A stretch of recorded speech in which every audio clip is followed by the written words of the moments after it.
Assalamu alaikum wa rahmatullah. Wa alaikum assalam wa rahmatullah. You dead? Assalamu alaikum wa rahmatullah. Wa alaikum assalam wa rahmatullah. MashaAllah. How's everyone doing? Alhamdulillah. You good? Alhamdulillah. Cool. See a lot of young people in here today, mashallah. I'd like to see that. Could have been more, but that goes to show that there's an issue. It's an issue that I'm going to go into.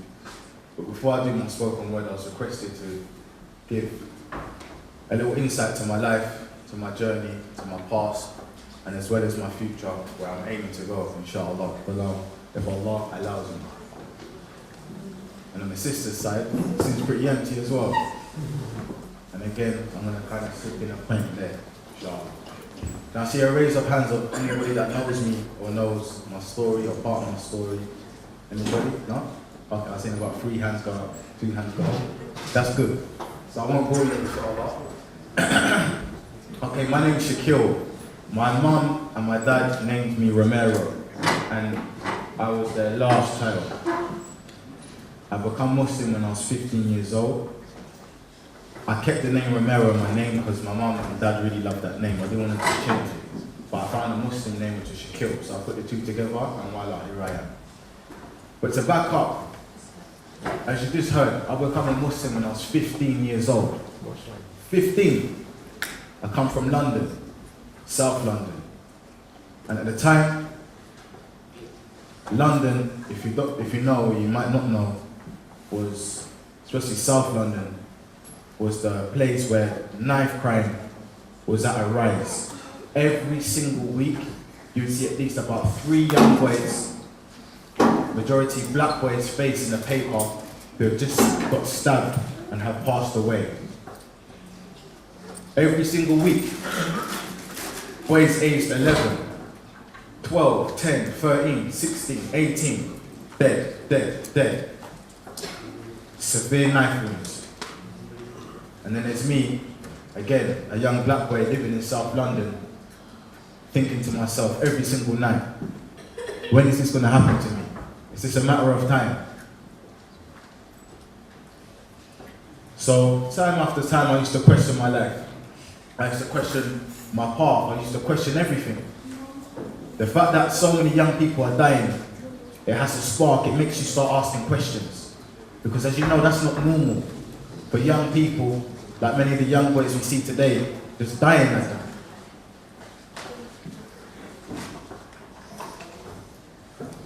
So, my mum tried her best to raise me the best way she possibly could. She noticed I was being a bit naughty in school. I was being a bit of a bad boy. I was trying to be a bad boy, so she moved me to a different school. At the age, before I was 15, sorry, at the age of 11, my older brother, who's about, he's 36, at the time he was about, can't even do the maths, he's about 27, got into a problem with this gang on the estate, with these men on the estate. And these men were known to be the thugs of the estate. They were known to be the gangsters of the estate. Everybody was scared of them. Now, these boys started threatening my brother. Meanwhile, I'm 11 years old. But I was one of them young people that puts my ear on the floorboards so I can hear the conversation what's going on downstairs or next door. So I'm listening in, and I'm overhearing my mum saying on the phone to police that there's these threats coming from a particular individual, how this guy is going to come and cut this guy, and all these terrible threats. And I'm realizing my mum's talking about my brother. Somebody's trying to do something to my brother. To cut the long story short, and if you do want to find out the long story, it's on YouTube. If you just type in my name, Shakeel Romero, you can get the whole details of the story. To cut that long story short, what happened, it ended with these thugs attending my house, a minimum of 30 of them, coming to my house and letting off a gun, aiming right at my dad, pretty much point blank, but yet they missed. I don't know how. I believe it was an angel maybe from Allah, but they missed. They tried to shoot my dad once, missed. the gun jammed. Tried to put the magazine back in the gun and give it to somebody else. Somebody else took the gun and tried to fire again. The second shot missed. It hit a van right next to my dad. So it was a real gun. How that happened up until now, we don't know. But meanwhile that was going on, there was an 11-year-old looking out the window, seeing his dad almost die. And that 11-year-old was me. So that, don't feel sorry for me. So that sparked something in me. Me being that young, it led to me seeing my mum have a nervous breakdown. My mum's so scared just to go to the local corner shop because she felt that something was going to happen to her. Now, years went by. I'm becoming a young man, I'm maturing, and I'm still seeing my mum scared to go to the shops. I'm still seeing my mum not be a mum to me anymore. It's had such an effect on me that now I'm just a young boy and I'm filled with rage. I'm filled with anger. I'm filled with pain. Because these people took my mum away from me pretty much. Yeah, she's here with me physically, but that young, bubbly, happy mum is not here anymore. Where is she? She's been taken.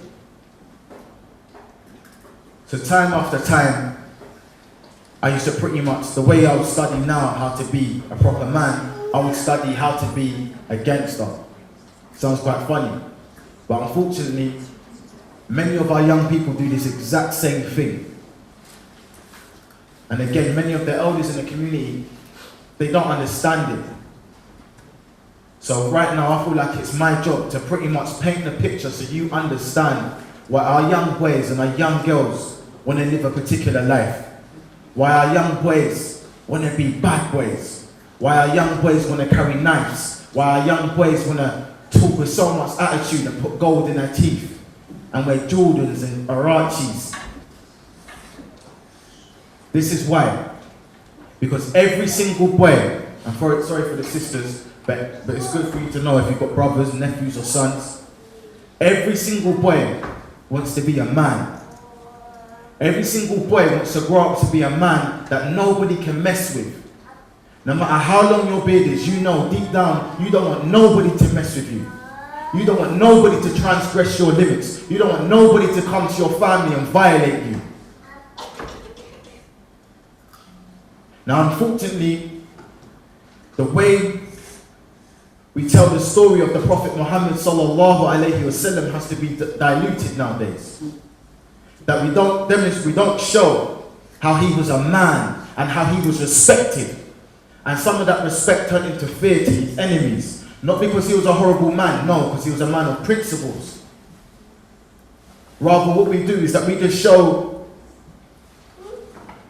or we kind of make out that the Prophet Muhammad sallallahu alayhi wasallam was a man that was very timid, where he wasn't. And our young boys, they don't want to be timid. And if you don't know what timid is, that means, you know, when you walk in the street and you walk with your head down, not because you're being humble or you're lowering your gaze, it's like you're walking your head down and you look like you're in anxiety. You look like something's gonna happen, like you look scared all the time.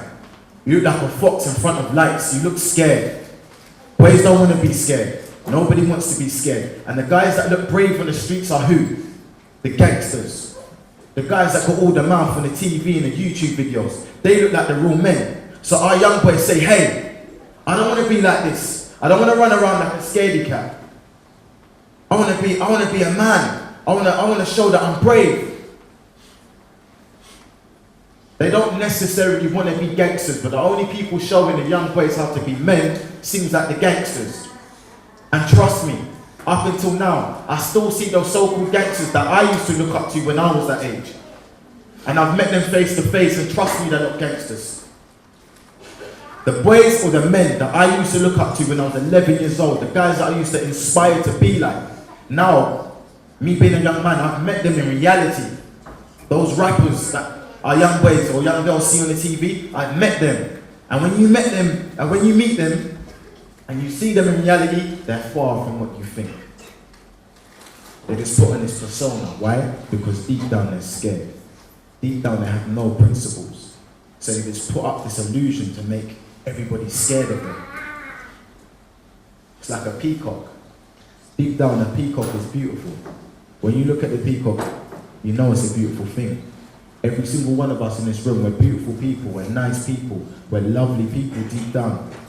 But sometimes when we get scared, like the peacock, we just raise our wings and we try to scare people with all this loudness. But that ain't the way we're meant to be. That is not the way we're meant to be. Yes, we're meant to be men. Yes, we're meant to be courageous, but we do not need to go and follow this street life. And for you young boys out there that are looking to me right now, I really hope you take in what I'm saying. Okay, because remember, I was your age not too long ago. I know exactly how you feel. I know deep down you all want to be good boys. You all want to be good men. Every single one of us. You know when you're alone at night and you put your head on that pillow and you're about to sleep and you really think about life. You really think, you know what, I don't want to live this type of life. I don't really want to be a bad boy. I want to be a good boy, but I have to be a bad boy. You don't need to be bad boys, trust me. I'm not a bad boy. And I've got so much further than what I would have if I did try to be a bad boy. So listen, wake up. Moving on. How long have I got left? 15 minutes. Got 15 minutes left. Okay, you're not with me, yeah? Put your hand out if you're with me. Yeah? You're on this journey, okay. Hope I'm not boring you. No, they're just all amazed. Okay, right, so I don't want to just come here and just sound daunting and this sounds really, it sounds like, wow, this guy's had a deep life. Trust me, I haven't gone into the proper depths of it, and I don't want to just complain about the issues that the Muslim community are facing. However,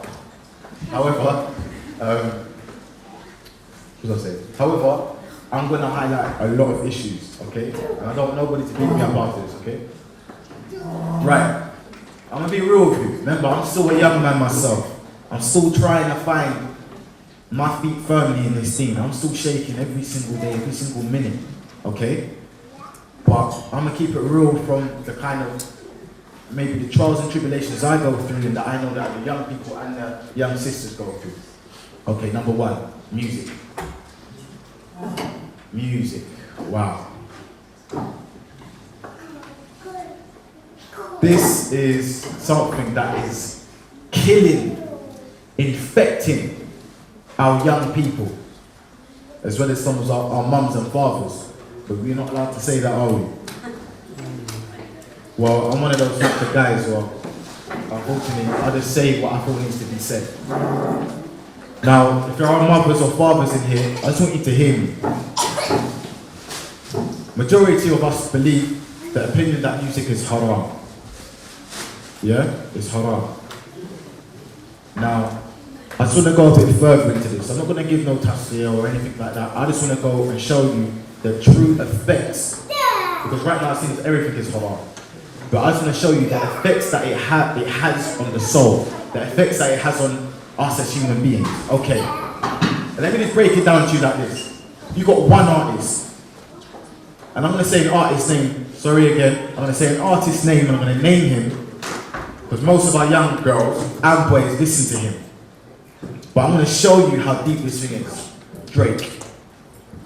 Now Drake, if you don't know, is a man. He has music that everybody listens to. He has some of it, he has some righteous principles in it. Yeah? He might say one true thing, but the rest is 99 lies.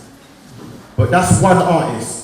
That one artist, in the space of 3 years, releases 3 albums. Each album has 12 tracks. Now you got your young boy or your young girl there, putting on Dr. Dre Beats headphones, listening to Drake's way of thinking through those 12 tracks, which has an effect on you. So after a while, those 3 whole albums you've listened to has literally replaced the Quran. It's replaced it. Drake's words are replacing the words of the Prophet sallallahu alaihi wasallam. Drake's words are replacing the words of Allah. So then now what we have is all these little mini Drakes running around. Or back then I was a mini 50 Cent. And I'm serious. I really wanted to be 50 Cent. That was my time, yeah? That was my Drake at that time. So everything 50 had, I wanted to have. The tattoos, the respect, the weapons, yeah? But now times have changed and everybody wants to be a bit more of a sweet boy. I'm trying to tell you, the way of life is a dead end. He's lost. So how lost are you if you follow someone that's lost? I'll say that again. He's lost. So how lost are you following someone that's lost? So music is a big issue for our community. Okay, but how can we change this? What can we do? Right. There's this issue of are nasheeds halal, are they haram? I'm not going to go into that. But as you know, I do spoken word. Spoken word is pretty much rap, but nobody likes to use the title rap, because if I say, hi guys, my name's Shakeel Romero and I'm a rapper, you're going to think that I'm aware that, when I start talking, I've got to do this and talk about when I pull my gun out and, nah. But it's true, spoken word is rap. But it's the content you're speaking about, when it has a particular flow. That's what I do, I have a particular flow. You probably even notice the way I speak. You can see the culture in me, I use my hands a lot. I don't use gun fingers anymore. But there's a particular flow I have, right? And a lot of our young urban boys and girls pick up this same kind of flow. So, how can we tackle the issue of this music? I want to see a young boy or a young lady put their hand up. How can we tackle this issue of music? Hands up. I've got about 7 minutes left. Listen to nasheeds or listen to nasheeds or listen to Quran. Okay. So for some people say, how can you put that on the same level? But I completely understand what you're saying. Now, listen, the best speech on this dunya, the best speech, period, is the speech of Allah. Then we know it's the voice of the Prophet sallallahu alaihi wasallam. But we have to be real. And sometimes we're not real. You can't get a young man that's listening talking about guns, girls, killing, this and that and the other, and expect them just to turn on the Quran and just like, A'udhu billahi minash shaitanir rajim. And all of a sudden the voice he's got a khamis on, he's got imam on, and miswak in his mouth. It don't happen like that. There's steps. If you know, if there's somebody that's addicted to heroin, you can't just remove the heroin from them. There has to be a particular step, a course, a cycle, and then they move on to the bigger thing, right? So, what I'm saying is, when you see nasheed artists, when you see spoken word artists, don't shut them down. Don't be so quick to jump on their back and say, look, and criticize. Because trust me, I'm getting it at the moment, and so many of the other brothers I know, right? We're trying to do something. We're trying to create an alternative. An alternative. So our young Aisha, who's trying to be like Nicki Minaj at the moment, she aspires to be like Aisha, radiallahu anha. That's the aim. Our young guy, who's trying to be like little Wayne, little Mr. Muhammad, we inspire him through our spoken word to try and be like Muhammad sallallahu alayhi wasallam. I hope you're with me here. So right now, what I'm doing is I'm working on a project. And I need your help. I need your support. Real talk, I need it, because I ain't getting it from nowhere else. I'm not a signed artist. I don't go Hollywood or nothing like that. My people are you. You are my supporters. So this is what I'm doing. Anybody that's serious, anybody that sees the real issues that are going on with our young people, if you notice, look around. Look how empty this place is. That's because our youth are listening to something else. They don't care about this place. Why would they want to come here and get lectured on how to live their life? This is the project I'm doing. I've got about 3 projects at the moment. The main one I'm focused on at the moment is for the young boys and the young girls living the street life, yeah? It's going to be short films ranging about 5 to 7 minutes long. Short films of actors in it, yeah? But it's going to be a spoken word series. So what it's going to be telling the life story, it's going to be telling like a journey or a story of like a particular individual, yeah? And you're going to be following his life. So he might be a drug dealer, for example. That's track number 1. You will see the realities, through my words, the realities of how a drug dealer really lives. And it's horrible. Inshallah, this will put a young boy off from selling drugs. Then we'll go on to somebody, we'll follow it like a young girl. I don't know how I'm going to do it because of the issue of hijab and all that. But I'm going to find a way, inshallah. We'll do another short film of showing a girl who has a boyfriend and the boyfriend cheats on her and how much heartbreak that involves. So it's all the different stories that are involved in the street. We're going to make that a whole album. And inshallah, a whole series. Are you with me here? Completely halal, no music, obviously no inappropriate sites, nothing like that. That's one project, okay? The second project is Legendary Legacies. You might have seen it if you follow me on Facebook or Instagram. And that's, again, short films telling the life stories of different legends that lived upon the earth. And I'm not just sticking to Muslims, okay? I'm gonna be, the main thing is Muslims, yeah, but I'll be doing people like, you know, Nelson Mandela, Martin Luther King, but as well as that, Malcolm X, Muhammad Ali, and then I'm gonna go into the Sahaba, inshallah. That way, we can actually show the true life story of the Prophet Muhammad sallallahu alaihi wasallam in a form that the young people understand, which is rap, spoken word. Yeah, I'm gonna have many different artists supporting this to support me. So, brothers and sisters, if you are following me on, if you don't follow me, try and follow me because I keep on updating my things and I tell you where the money's going, I tell you where the project's going, I'm telling you the progress and red. So Facebook, Instagram, Twitter, and YouTube. Go ahead and follow me.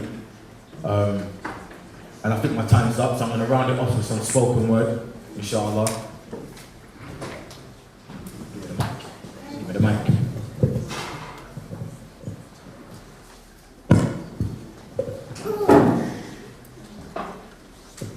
You ready?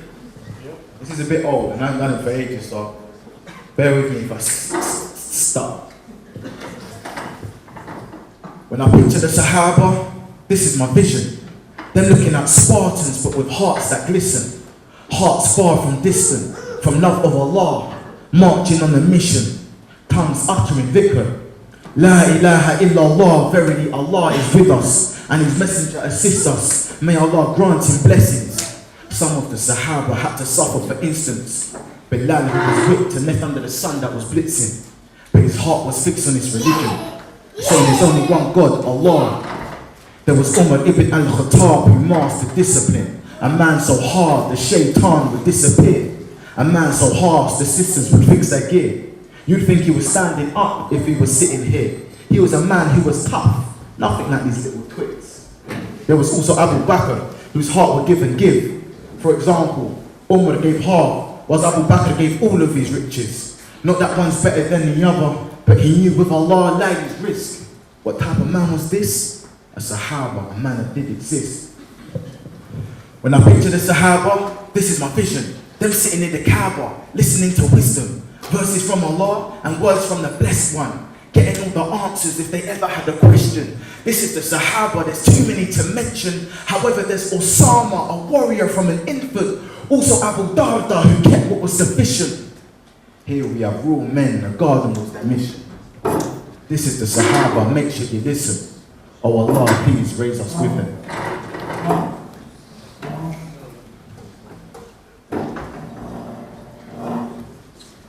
Who knows about Al-Andalus, the Muslims in Spain? Inshallah. Behind them.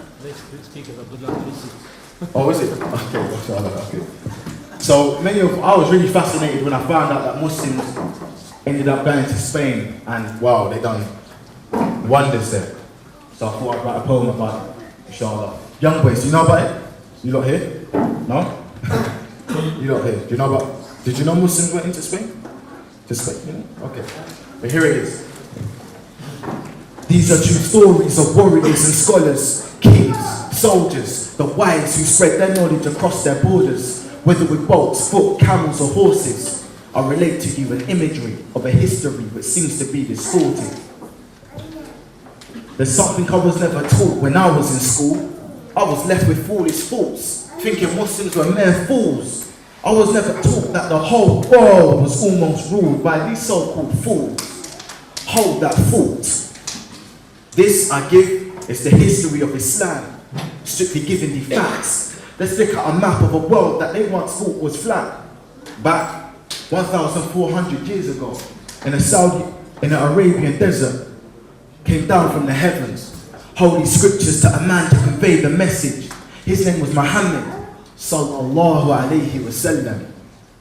A man made from mercy, love, wisdom and the truth, inspired men and women to deliver this message down to you, through Egypt to Morocco, right down to Andalus, that we now call Spain. I relate, back in the 700s, Europe was in a dark state like men in dungeons. Listen to what the BBC historian James Burke said about the stench of London.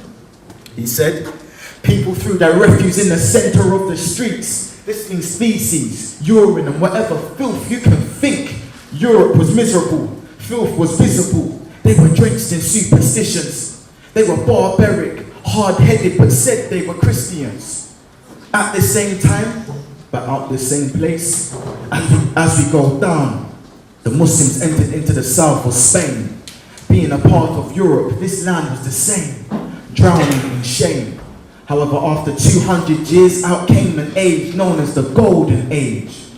In this age, compared to London, Spain's roads weren't the same. London had mud huts, not even one street lamp to boast, while Spain was paved with street lights and homes, hundreds of mosques and places to bathe.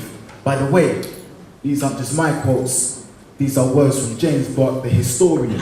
He's your BBC host.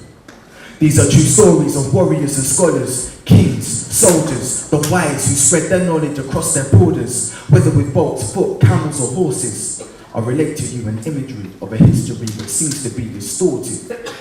Seriously, this place was beautiful and became a place where there was food for all. Whether you were a Jew or a Christian, you were cool. This dry land began to gush with shoots, thus came up luscious fruits, almonds, grapes, bananas too, and oranges. And in the Arabic language, oranges bore the goal. And what remains next to Spain? The land of the oranges, Portugal. Man, my history teacher was awful.